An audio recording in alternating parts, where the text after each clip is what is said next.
വളരെ ആവേശം നിറഞ്ഞ മത്സരമായിരുന്നു ഇന്നത്തെ മുംബൈ ഡൽഹി മാച്ച്. എല്ലാവരും ഞെട്ടിച്ചത് കരുൺ നായരായിരുന്നു. മലയാളി താരം കരുൺ നായർ മികച്ച ബാറ്റിംഗ് ആണ് പുറത്തെടുത്തത്. തന്റെ പോരാട്ട വീര്യം ജനങ്ങൾക്ക് കാട്ടിക്കൊടുത്തു. BCCIയോടുള്ള കരുൺ നായരുടെ പ്രതികാരമാണ് നമ്മൾ ഇന്ന് കണ്ടത്. ഇത്രയും മികച്ച ഒരു കളിക്കാരനെയാണ് BCCI ഒഴിവാക്കിയത്. അവസാന മത്സരത്തിൽ ട്രിപ്പിൾ സെഞ്ചുറി അടിച്ചിട്ടും കരുൺ നായർ ഇന്ത്യൻ ടീമിന് പുറത്താണ്. അപ്പോൾ ഇന്നത്തെ മുംബൈ ഡൽഹി മാച്ചിനെ പറ്റിയാണ് നമ്മൾ ഈ ഒരു വീഡിയോയിൽ നോക്കുന്നത്. ഇതുപോലത്തെ IPL ന്യൂസിന് വേണ്ടി ചാനൽ മറക്കാതെ സബ്സ്ക്രൈബ് ചെയ്യൂ. ഇന്ന് ഫസ്റ്റ് ബാറ്റിംഗ് ലഭിച്ചത് മുംബൈക്കായിരുന്നു. പതിവ് പോലെ തന്നെ രോഹിത് ശർമ്മ ഫ്ലോപ്പായി. 18 റൺസ് മാത്രമാണ് രോഹിത് ഇന്ന് എടുത്തിട്ടുണ്ടായിരുന്നത്. IPLൽ ഒരു മാച്ചിൽ പോലും രോഹിത് ശർമ്മ ഫോം ആയിട്ടില്ല. പിന്നീട് റിക്കൽട്ടൺ മികച്ച കളിയാണ് കാഴ്ചവെച്ചത്. 41 റൺസ് താരം അടിച്ചുകൂട്ടി. സൂര്യ മികച്ച സപ്പോർട്ടാണ് കൊടുത്തത്. 28 ബോളിൽ നിന്ന് 40 റൺസാണ് സൂര്യ അടിച്ചുകൂട്ടിയത്. പിന്നീട് തിലക് വർമ്മയും ഫോമായി. താരം ഇന്ന് 50 അടിച്ചിട്ടുണ്ടായിരുന്നു.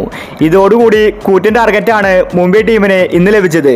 20 ഓവറിൽ 5 വിക്കറ്റ് നഷ്ടത്തിൽ 205 റൺസാണ് മുംബൈ ടീം ഇന്ന് അടിച്ചുകൂട്ടിയത്. പിന്നീട് സെക്കൻഡ് ബാറ്റിംഗിന് ഡൽഹി ഇറങ്ങി.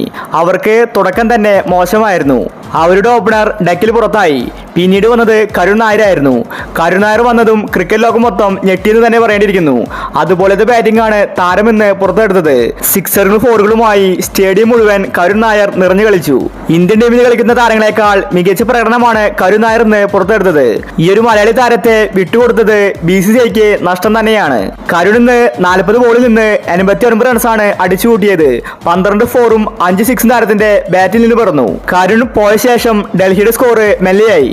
അക്സർ പട്ടേൽ സ്റ്റെപ്സ് എല്ലാം വന്നതും പോയതും വേഗത്തിലായിരുന്നു. പിന്നീട് ഡൽഹി വിക്കറ്റുകൾ വലിച്ചെറിയുകയായിരുന്നു.